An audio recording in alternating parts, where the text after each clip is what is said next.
Assalamualaikum warahmatullahi wabarakatuh. Salam sejahtera untuk kita semua. Pada kesempatan kali ini, kami dari kelompok 1 yang terdiri dari 3 Serikandi, yaitu ada Ibu Siska Ayu Nirmala, Ibu Erlina Sintia Dewi, dan saya sendiri Sri Idawati akan mempresentasikan materi perkembangan kurikulum di Indonesia. Nah, mengapa kurikulum berubah dan berkembang? Ini dikarenakan ada beberapa faktor.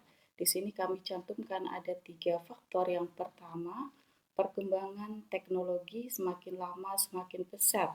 Kemudian yang kedua adalah perkembangan kondisi politik, sosial, budaya, dan ekonomi masyarakat. Kemudian yang ketiga adalah perkembangan peserta didik yang berbeda setiap zamannya. Nah, adapun tujuan perubahan-perubahan yang dilakukan pada kurikulum di Indonesia ini tujuannya adalah untuk menyesuaikan dan mengembangkan pendidikan Indonesia ke kualitas yang lebih baik dan sejalan dengan perkembangan teknologi, kemudian perkembangan politik, sosial budaya, ekonomi masyarakat, dan tentunya juga sejalan dengan perkembangan peserta didik.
Sejarah perubahan kurikulum di Indonesia. Nah, berdasarkan sejarahnya, kurikulum ini dibagi menjadi dua. Ya, yang pertama adalah kurikulum pendidikan masa pra-kemerdekaan dan yang kedua adalah kurikulum pendidikan pasca kemerdekaan.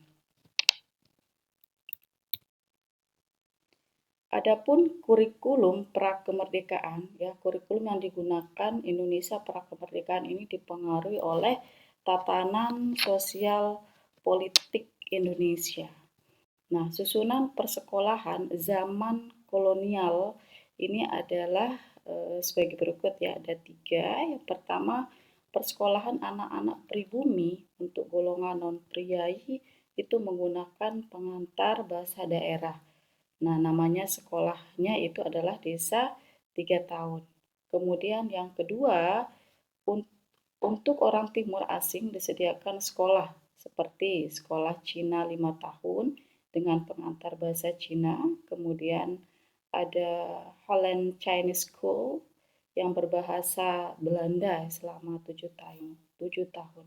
Dan yang ketiga adalah untuk orang Belanda, disediakan sekolah rendah sampai perguruan tinggi, yaitu ada European School 7 tahun, kemudian ada sekolah lanjutan ya 3 dan 5 tahun, kemudian ada Lyceum 6 tahun, bahkan ada sekolah kedokteran tinggi yaitu selama 8,5 tahun dan kedokteran gigi ya.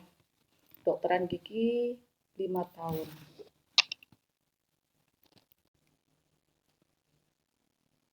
Sedangkan kurikulum pasca kemerdekaan ini terbagi menjadi 5 kurikulum perkembangannya ya. Yang pertama adalah kurikulum rencana pelajaran, yaitu ada pada tahun 1947, kemudian tahun 1952 dan tahun 1964.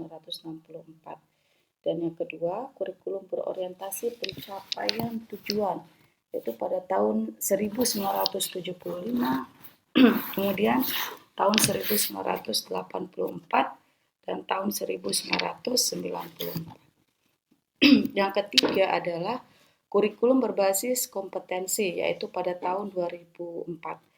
Yang keempat adalah kurikulum tingkat satuan pendidikan atau KTSP, ini pada tahun 2006, 2013, dan 2016. Kemudian yang kelima adalah kurikulum merdeka. Kurikulum rencana pelajaran. Ya, ini ada yang pertama itu rencana pelajaran tahun 1947.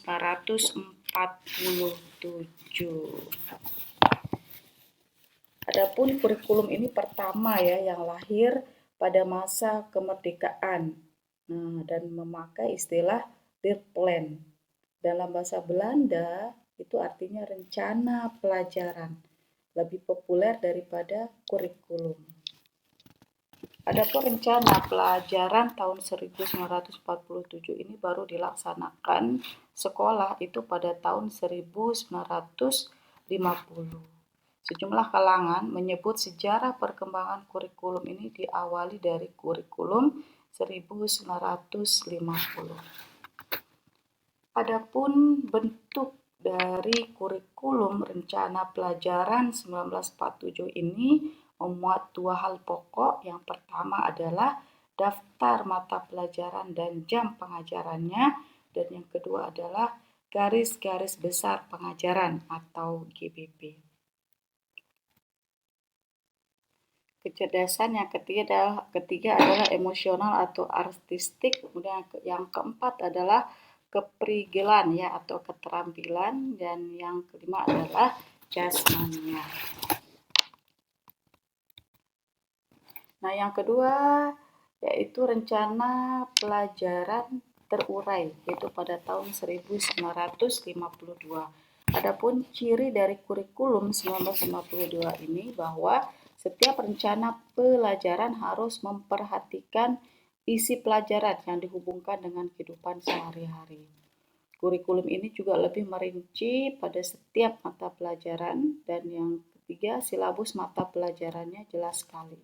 Nah, pada masa itu juga dibentuk kelas masyarakat, yaitu sekolah khusus bagi lulusan SR ya atau sekolah rakyat 6 tahun yang tidak melanjutkan ke SMP. Kelas masyarakat mengajarkan keterampilan seperti pertanian, pertukangan, dan perikanan. Mata pelajaran yang ada pada kurikulum tahun 1952 ini yakni untuk jenjang sekolah. Menurut rencana tahun 1947 itu ada sebagai berikut, ada bahasa Indonesia, ada berhitung, ilmu alam, ilmu hayat, ilmu bumi, sejarah ya, menggambar, ada pekerjaan tangan, pekerjaan keputrian, gerak badan, kebersihan, kesehatan, budi pekerti, dan pendidikan jasmani.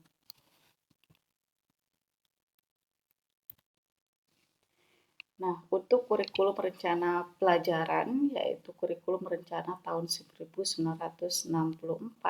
ini akan dijelaskan atau dipresentasikan oleh rekan saya oleh rekan saya, mohon maaf, yaitu Ibu Erlina Cynthia Dewi. Silahkan Bu Erlin. Bismillahirrahmanirrahim. Assalamualaikum warahmatullahi wabarakatuh. Baik Bapak dan Ibu, saya akan melanjutkan mengenai kurikulum berorientasi pencapaian tujuan. Prinsip-prinsip pengembangan kurikulum 1975. Yang pertama, berorientasi pada tujuan. Prinsip ini menekankan pentingnya menentukan tujuan pendidikan yang jelas sebagai dasar dalam pengembangan kurikulum. Tujuan ini harus dapat diukur dan diartikan dengan baik sehingga proses pembelajaran dapat diarahkan untuk mencapainya. Dengan adanya tujuan yang spesifik, pengajaran menjadi lebih terfokus dan terarah. Yang kedua, menganut pendekatan integratif. Pendekatan integratif ini berarti menggabungkan berbagai disiplin ilmu dalam proses pembelajaran. Hal ini bertujuan agar siswa tidak hanya mendapatkan pengetahuan dari satu bidang saja, tetapi juga memahami hubungan antar bidang yang berbeda. Yang ketiga, menekankan kepada efisiensi dan efektivitas dalam hal daya dan waktu. Dalam pengembangan kurikulum, efisiensi dan efektivitas berkaitan dengan penggunaan sumber daya, baik itu waktu, tenaga, dan materi secara optimal. Kurikulum harus dirancang sedemikian rupa sehingga proses pembelajaran dapat berlangsung dengan baik. Dan ini juga berarti bahwa hasil yang dicapai harus sebanding dengan upaya yang dilakukan. Kemudian yang keempat, menganut pendekatan sistem instruksional yang dikenal dengan prosedur pengembangan sistem instruksional atau PSSI. Nah, pendekatan ini merujuk pada pengembangan sistem yang terencana dalam proses instruksional. Prosedur PSSI ini mencakup analisis kebutuhan, perencanaan, pelaksanaan, dan evaluasi. Kemudian yang terakhir, dipengaruhi psikologi tingkah laku dengan menekankan kepada respon, kepada respon, rangsang jawab, dan latihan atau drill. Pengembangan kurikulum ini juga terpengaruh oleh teori psikologi tingkah laku yang menekankan hubungan antara stimulus dan respon. Dalam konteks ini, pembelajaran difokuskan pada penguatan perilaku melalui latihan dan pengulangan. Nah, kemudian ada unsur-unsur pengembangan kurikulum tahun 75. Yang pertama, tujuan institusional. Tujuan institusional merujuk pada visi misi lembaga pendidikan yang menjadi dasar dalam pengembangan kurikulum. Tujuan ini harus mencerminkan nilai-nilai yang ingin ditanamkan kepada siswa dan hasil pendidikan yang diharapkan. Ini meliputi pengembangan karakter, keterampilan, dan pengetahuan yang sesuai dengan kebutuhan masyarakat dan perkembangan zaman. Kemudian yang kedua, ada struktur program kurikulum. Ini merupakan kerangka dasar yang mengorganisasi mata pelajaran, kegiatan belajar, dan pengalaman pendidikan lainnya. Kemudian ada garis-garis besar program pengajaran. Nah, garis besar program pengajaran adalah panduan yang merinci bagaimana materi pelajaran akan disampaikan, termasuk tujuan pembelajaran, isi, metode pengajaran, dan evaluasi. Yang keempat ada sistem penyajian dan pendekatan PPSI, prosedur pengembangan sistem instruksional. Sistem ini mengacu pada prosedur pengembangan sistem instruksional yang mengorganisir dan menyajikan materi pelajaran secara sistematik. Pendekatan ini menekankan pentingnya langkah-langkah yang terstruktur dalam proses pembelajaran, mulai dari analisis kebutuhan, perencanaan, pelaksanaan, hingga evaluasi. Kemudian ada sistem penilaian. Sistem penilaian ini cara untuk mengukur pencapaian belajar siswa dan efektivitas pengajaran. Kemudian yang keenam ada sistem bimbingan dan penyuluhan. Sistem ini berfungsi untuk memberikan dukungan kepada siswa dalam aspek akademis, sosial, dan emosional. Yang ketujuh ada supervisi dan administrasi. Supervisi dan administrasi ini mencakup pengelolaan dan pengawasan proses pendidikan. Ini melibatkan pemantauan pelaksanaan kurikulum, evaluasi kinerja guru, serta manajemen sumber daya pendidikan. Nah, ini kelebihan kurikulum 75 sebagai berikut. Yang pertama, menekankan pendidikan yang lebih efektif dan efisien dalam daya dan waktu. Dalam pendekatan ini diharapkan siswa dapat mencapai hasil belajar yang maksimal dalam waktu yang lebih singkat sehingga proses pendidikan menjadi lebih produktif. Yang kedua, menganut sistem yang senantiasa mengarah kepada tercapainya tujuan yang spesifik dapat diukur dan dirumuskan dalam bentuk tingkah laku siswa. Nah, dengan demikian, guru dan siswa memiliki acuan yang jelas mengenai apa yang harus dicapai, memungkinkan evaluasi yang lebih objektif terhadap kemajuan belajar. Kelemahan kurikulum 1975, guru dibuat sibuk menulis rincian apa yang akan dicapai dari setiap kegiatan pembelajaran.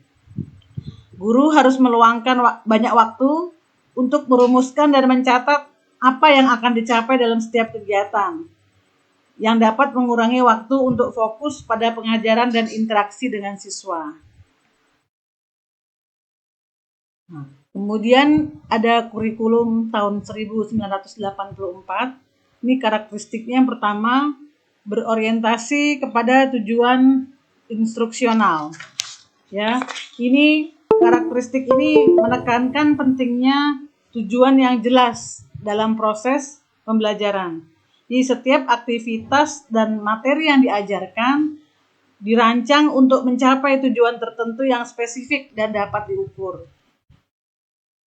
Kemudian yang kedua, ini pendekatan pengajarannya berpusat pada anak didik melalui cara belajar siswa aktif atau CBSA. Pendekatan ini menempatkan siswa sebagai pusat proses belajar. Dengan cara belajar siswa aktif, siswa ini didorong untuk berpartisipasi secara aktif dalam pembelajaran melalui diskusi, kolaborasi, dan eksplorasi. Kemudian yang ketiga, ini pendekatan yang digunakan dalam pengemasan bahan ajar berdasarkan kedalaman dan keluasan materi pelajaran. Nah, dengan mempertimbangkan kedua aspek ini, materi pelajaran dapat disajikan dengan cara yang sesuai dan relevan untuk siswa, sehingga menempatkan pemahaman siswa. Yang keempat, menanamkan pengertian terlebih dahulu sebelum diberikan latihan. Jadi siswa diharapkan memahami prinsip dasar terlebih dahulu, sehingga saat mereka melakukan latihan, mereka dapat melakukannya dengan lebih percaya diri dan efektif. Yang kelima, materi disajikan berdasarkan tingkat kesiapan atau kematangan siswa. Jadi setiap siswa memiliki tingkat pemahaman dan perkembangan yang berbeda, sehingga materi harus disesuaikan untuk memastikan semua siswa dapat mengikuti dan memahami pelajaran dengan baik.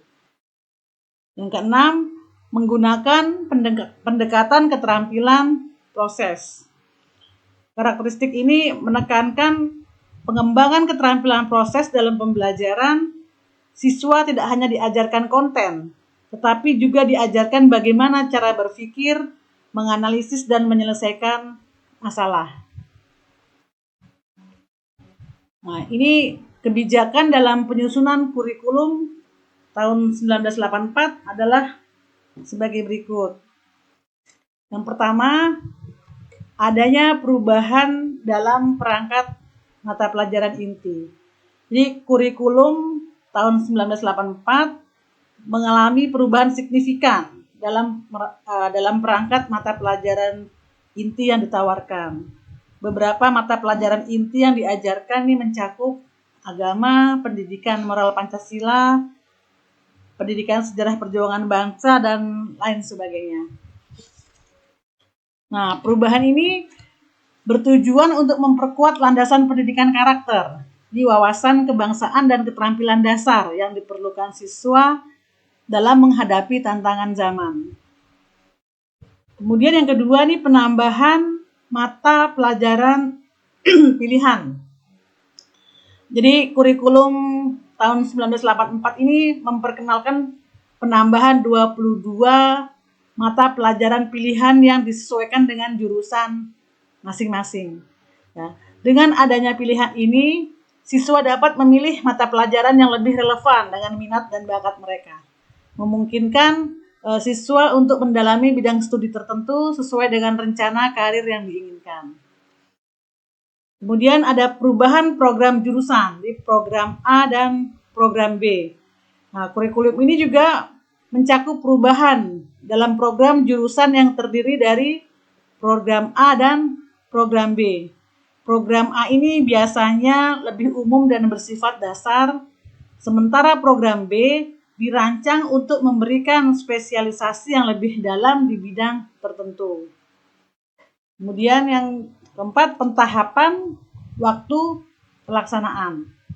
Nah, kebijakan kurikulum tahun 1984 mencakup pentahapan dalam pelaksanaan.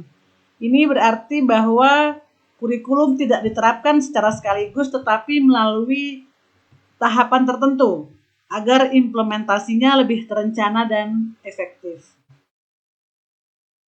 Nah, kemudian ada kurikulum tahun 1994. Karakteristiknya yang pertama, ini pembagian tahapan pelajaran di sekolah dengan sistem caturwulan. Kurikulum 1994 ini menerapkan sistem pembagian waktu pembelajaran dalam 1 tahun ajaran menjadi 4 periode atau caturwulan. Setiap caturwulan memiliki fokus pembelajaran tertentu yang memungkinkan guru untuk merencanakan dan mengelola materi pelajaran dengan lebih terstruktur. Kemudian yang kedua, ini pembelajaran di sekolah lebih menekankan materi pelajaran yang cukup padat. Ini berarti bahwa siswa akan menerima banyak informasi dan konten dalam setiap mata pelajaran. Pendekatan ini bertujuan untuk memberikan pengetahuan yang luas dan mendalam, meskipun terkadang dapat menyebabkan beban belajar yang berat bagi siswa. Kemudian yang ketiga nih bersifat populis, ya. Jadi pendekatan ini mencerminkan nilai-nilai demokrasi dan keadilan sosial serta berusaha menjangkau berbagai kalangan siswa. Kemudian yang keempat, dalam pelaksanaan kegiatan, guru memilih dan menggunakan strategi yang melibatkan siswa aktif dalam belajar, baik secara mental, fisik, dan sosial. Dalam pengajaran suatu mata pelajaran hendaknya disesuaikan dengan kekhasan konsep atau pokok bahasan dan perkembangan berpikir siswa.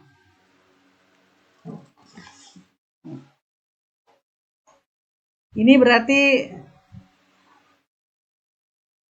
berarti guru harus memahami karakteristik siswa dan menyesuaikan metode pengajaran agar sesuai dengan tahap perkembangan kognitif siswa. Kemudian ada pengajaran dari hal yang konkret ke hal yang abstrak. Jadi pendekatan ini membantu siswa membangun pemahaman yang lebih baik dan memudahkan mereka dalam menginternalisasi konsep yang kompleks. Kemudian yang ketujuh, ini pengulangan materi yang dianggap sulit, ya, untuk pemantapan pemahaman siswa.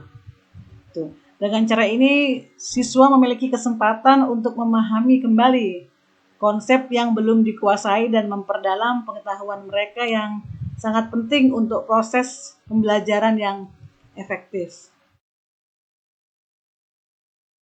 Nah, ini permasalahan yang muncul pada kurikulum 1994. Yang pertama, beban belajar siswa terlalu berat karena banyaknya mata pelajaran dan banyaknya materi atau substansi setiap mata pelajaran. Yang kedua, materi pelajaran dianggap terlalu sukar karena kurang relevan dari tingkat perkembangan berpikir siswa dan kurang bermakna karena kurang terkait dengan aplikasi kehidupan sehari-hari.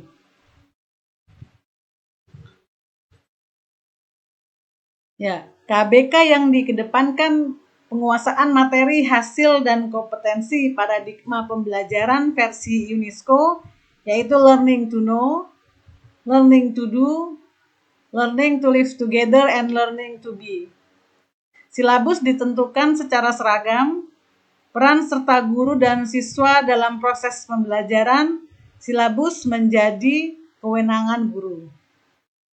Kemudian jumlah jam pelajaran, ini 40 jam per minggu, 32 jam per minggu, tetapi jumlah mata pelajaran belum bisa dikurangi. Kemudian metode pembelajaran keterampilan proses dengan melahirkan metode pembelajaran Pakem dan CTL. Sistem penilaian lebih menitikberatkan pada aspek kognitif. Penilaian memadukan keseimbangan kognitif, psikomotorik, dan afektif dengan penekanan penilaian berbasis kelas. Di KBK ini memiliki 4 komponen, yaitu kurikulum dan hasil belajar atau KHB, penilaian berbasis kelas atau PBK, kegiatan belajar mengajar KBM, dan pengelolaan kurikulum berbasis sekolah atau PKBS. Ya. Kelebihan KBK yang pertama, mengembangkan kompetensi siswa pada setiap aspek mata pelajaran. Yang kedua, mengembangkan pembelajaran yang berpusat pada siswa. Yang ketiga, guru diberi kewenangan untuk menyusun silabus dan yang disesuaikan dengan situasi dan kondisi di sekolah masing-masing. Kemudian yang keempat, bentuk pelaporan hasil belajar yang memaparkan setiap aspek dari suatu pelajaran, memudahkan evaluasi dan perbaikan terhadap kekurangan peserta didik. Nah, kelebihan yang kelima nih, penilaian yang menekankan pada proses. Kekurangan KBK, ini kurangnya sumber manusia yang potensial ya dalam menjabarkan KTSP. Kurangnya sarana dan prasarana yang dimiliki oleh sekolah. Nah, demikian presentasi dari saya. Terima kasih. Assalamualaikum warahmatullahi wabarakatuh. Bismillahirrahmanirrahim. Assalamualaikum warahmatullahi wabarakatuh. Baik Bapak Ibu, saya akan melanjutkan presentasi dari rekan saya, Bu Erlina. Jika sebelumnya Bu Erlina telah menjelaskan tentang KBK, pada kesempatan ini saya akan melanjutkan pada kurikulum yang ke-8, yaitu KSP atau kurikulum tingkat satuan pendidikan. KTSP itu biasa juga dikenal dengan KTSP 2006, itu merupakan kurikulum operasional pendidikan yang disusun dan dilaksanakan sendiri oleh masing-masing satuan pendidikan di Indonesia. Secara yuridis, KTSP itu diamanatkan dalam Undang-Undang Nomor 20 Tahun 2003 tentang Sistem Pendidikan Nasional, serta Peraturan Pemerintah RI Nomor 19 Tahun 2005 tentang Standar Nasional Pendidikan. Penyusunan KTSP di sekolah itu dimulai dari tahun 2007-2008 dengan mengacu pada standar isi dan standar kompetensi lulusan. Standar isi itu berisi tentang kerangka dasar, struktur kurikulum, beban mengajar, kemudian kurikulum pendidikan yang dikembangkan di tingkat satuan pendidikan, serta ada kalender pendidikan. Prinsip pengembangan KTSP itu sebenarnya hampir sama dengan prinsip pengembangan kurikulum lainnya. Yang pertama, berpusat pada potensi, perkembangan, serta kebutuhan peserta didik dan lingkungannya, beragam dan terpadu, perkembangan ilmu pengetahuan teknologi dan seni, relevan dengan kebutuhan, Kemudian kurikulum dikembangkan dengan memperhatikan relevansi pendidikan dengan kebutuhan hidup dan dunia kerja, menyeluruh dan berkesinambungan, serta prinsip yang terakhir adalah belajar itu merupakan belajar sepanjang hayat atau long life education. Komponen KTSP atau dokumen kurikulumnya itu pertama berisi tentang visi dan misi satuan pendidikan, tujuan satuan pendidikan, kalender pendidikan, serta muatan KTSP. Muatan KTSP itu terdiri dari mata pelajaran utama, muatan vokal, kegiatan pengembangan diri, pengaturan beban belajar, kenaikan kelas, penjurusan, dan kelulusan. Pendidikan kecakapan hidup, pendidikan berbasis keunggulan lokal dan global. Selain itu, komponen KTSP juga terdiri dari silabus dan rencana pelaksanaan pembelajaran. Adapun ciri khas KTSP atau kurikulum 2006, pertama, setiap mata pelajaran tertentu itu mendukung kompetensi tertentu untuk semua jenjang. Yang kedua, mata pelajaran itu dirancang berdiri sendiri dan memiliki kompetensi sendiri. Jadi antara matematika dan bahasa Indonesia itu kompetensinya berbeda. Matematika dan IPA kompetensinya berbeda. Tiap mata pelajaran diajarkan dengan pendekatan yang berbeda. Untuk jenjang SD, tiap jenis konten pembelajaran diajarkan secara terpisah atau separate kurikulum. Maksudnya, jadi di SD itu sudah ada mata pelajaran yang terpisah seperti bahasa Indonesia terpisah, matematika terpisah, kemudian ilmu alam terpisah. Di jenjang SD, tematik diperuntukkan bagi kelas 1 sampai kelas 3. Mulai dari kelas 4, 5, 6 itu mata pelajaran sudah terpisah. Pada jenjang SMP ada juga mata pelajaran TIK atau Teknologi Informasi dan Komunikasi yang berdiri sendiri. Di jenjang SMA pada kelas 11 itu ada penjurusan. Dan SMA dan SMK itu tidak memiliki kesamaan kompetensi. Jadi walaupun pada jenjang yang sama, jenjang menengah atas, tetapi kompetensinya berbeda. Kurikulum yang ke-9, yaitu KTSP 2013. Karakteristik dari KTSP 2013. Biasanya, kurikulum 2013 biasanya disebut dengan K13. Walaupun sebenarnya prinsipnya itu sama dengan KTSP. Jadi K13 itu disusun di tingkat satuan pendidikan. Karakteristiknya pertama, isi atau konten adalah kompetensi yang dinyatakan dalam bentuk KI, dan dirinci lanjut ke dalam tadi. Jadi di K13 itu ada istilahnya KI dan KD. KI merupakan gambaran secara kategorial mengenai kompetensi yang harus dipelajari peserta didik. Kemudian selanjutnya adalah KTSP 2016. Struktur kurikulumnya. KTSP 2016 ini sebenarnya penyempurnaan dari K13. Jadi K16 ini sama-sama penyempurnaan, tidak terlalu banyak berubah dari K13. Pertama, struktur kurikulumnya masih mirip seperti K13, yaitu ada kompetensi inti, yang dimana KI-nya itu dibagi menjadi 4. Ada KI 1 sikap spiritual, KI 2 sikap sosial, KI 3 pengetahuan, dan KI 4 itu keterampilan. Kemudian kompetensi dasar, KD. KD-nya itu dirinci dari indikator pencapaian kompetensi dari masing-masing KI. Khas dari kurikulum 2016 itu adalah pendekatan pembelajaran yang digunakan biasanya pembelajaran kontekstual, pembelajaran aktif. Kemudian, pendidikan karakter itu merupakan pengintegrasian. Jadi karakter dikembangkan ketika 2016 ini yaitu religius, nasionalis, mandiri, gotong royong, dan integritas. Penilaiannya pun sistem evaluasinya sudah menggunakan sistem formatif dan sumatif. Ada ciri khas KTSP. Yang pertama, tiap mata pelajaran itu mendukung semua kompetensi. Jadi tidak seperti KBK yang sebelumnya. Jadi KBK tadi mata A itu kompetensinya beda dengan mata pelajaran B, maka kalau KTSP satu kompetensi itu bisa diajarkan di beberapa mata pelajaran. Mata pelajaran itu dirancang berkaitan satu sama lain dan memiliki kompetensi ikat oleh kompetensi inti setiap kelas.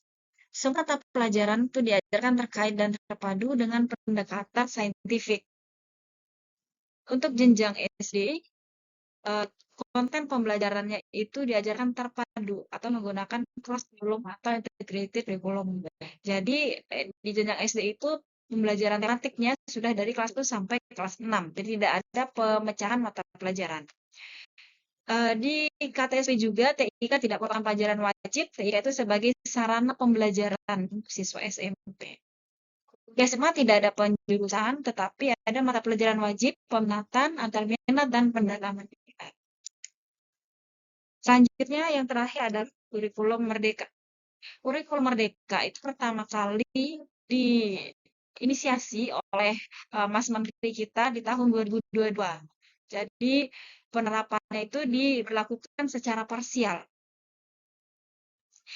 Ketika itu yang pertama kali menerapkan itu adalah sekolah volunteer seperti sekolah penggerak. Terus selanjutnya secara nasional penerapannya digunakan oleh seluruh sekolah itu di tahun 2024 berdasarkan Permendikbudristek nomor 12 tahun 2024. Jadi kurikulum merdeka sah menjadi kurikulum nasional di tahun 2024. Kurikulum merdeka itu khasnya memberikan keleluasaan kepada pendidik untuk mengatur sendiri pembelajarannya, menciptakan pembelajaran yang berkualitas sesuai dengan kebutuhan dan lingkungan belajar peserta didik. Prinsip pengembangan kurikulum merdeka yang pertama, pengembangan karakter, pengembangan kompetensi spiritual, moral, sosial, dan emosional murid, baik dengan pengalokasian waktu khusus maupun secara terintegrasi dengan proses pembelajaran, seperti ada proyek penguatan profil pelajar Pancasila. Kemudian yang kedua itu fokus pada materi esensial. Jadi di kurikulum merdeka ini banyak materi yang dikat dari banyak materi yang dikat dari kurikulum sebelumnya. Jadi dipilih hanya esensial saja. Pembelajaran itu berpusat pada muatan yang paling diperlukan untuk mengembangkan kompetensi dan karakter murid agar pendidik memiliki waktu memadai untuk melakukan pembelajaran yang dalam dan bermakna. Kemudian yang ketiga, pembelajaran itu fleksibel. Jadi pembelajaran itu disesuaikan dengan kebutuhan pengembangan potensi murid, karakteristik dari satuan pendidikan, serta konteks budaya sosial budaya setempat. Pertama, selanjutnya karakteristik dari kurikulum merdeka itu. Pertama, dengan memanfaatkan asesmen. Jadi di sebelum pembelajaran itu selalu ada yang namanya asesmen awal atau asesmen diagnostik untuk mengukur bukan untuk mengecek kesiapan siswa belajar. Selalu pembelajaran pun ada asesmen. Jadi dilakukan di awal proses dan di akhir. Kemudian yang kedua, kebutuhan peserta didik. Menggunakan pemahaman tentang kebutuhan dan posisi peserta didik untuk melakukan penyesuaian pembelajaran. Yang ketiga, kemauan belajar. Jadi di kurikulum ini memprioritaskan terjadinya kemajuan belajar peserta didik.